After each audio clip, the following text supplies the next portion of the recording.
The Auraria Campus is a wonderful institution, and it's unique in this country in combining the three institutions. And it began as an urban renewal project in what had been kind of a poor Hispanic neighborhood. Urban renewal decided the whole area should be just leveled and start all over again.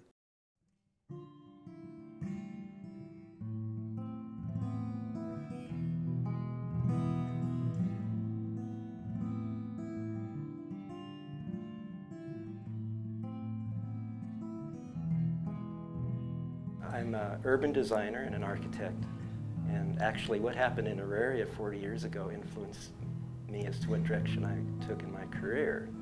You know, when we talk about what led up to it, I've been asking that question for many years, and it's not an easy answer. Well, I think part of the unwritten and unstated agenda of urban renewal was to remove poor people as well as poor buildings. There was a different philosophy, a different belief as to what would make a healthy city. What was considered physical deterioration was translated as social deterioration. Auraria was the heartbeat. It was the life force for these people that lived in the area. People knew that if they came to Auraria, they could be with other Latinos, and they felt safe. There is something essentially Latino in the way they interacted with the neighbors. You have a community, a close, physically close community that has witnessed those basic life cycles of birth, baptism, weddings, and deaths. There are some intangibles, like a sense of belonging, a sense of place. It could not be easily translated in urban design models at that time.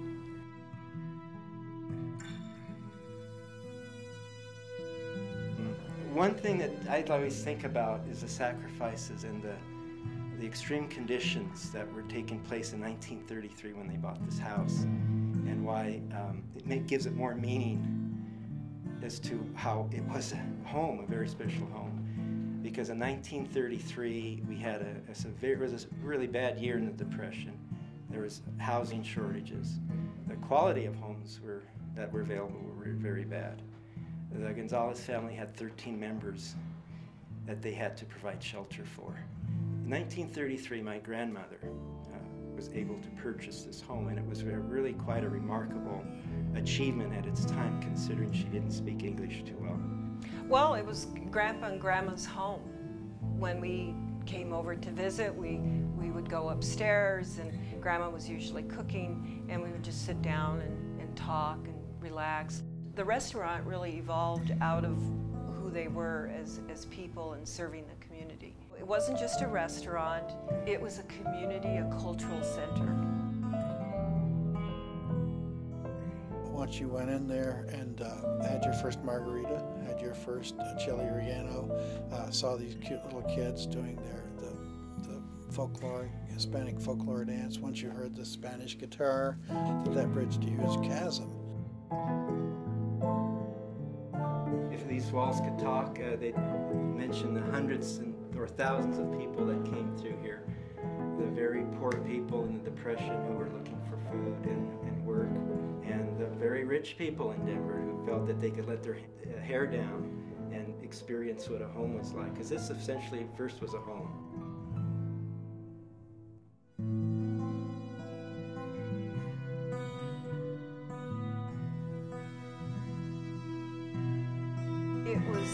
It was a very, very sad day because it meant that their lives were going to change forever.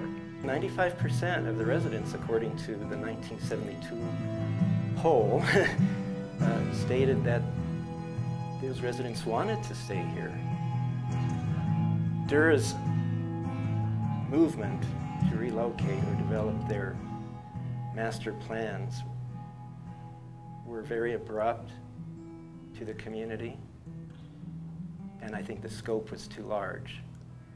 There was no transition, I believe, time-wise. I believe things happened very fast. The Latino community in Auraria were maybe not prepared for that with these new ideas.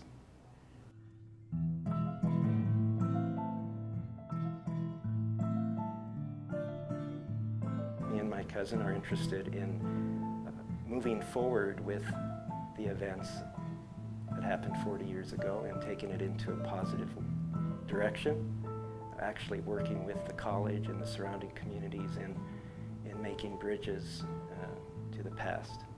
I hope that our organization will be able to collaborate and that we will be able to work with the community, because I think there's a lot that can be done. And as we gain more information and learn more about the people and the individuals and the architecture, we will find ways to benefit the students. Something unique to this college, to this campus, is that it was overlaid in the neighborhood, and part of that opportunity is to embrace it and to find ways to learn from it. It's a laboratory for learning.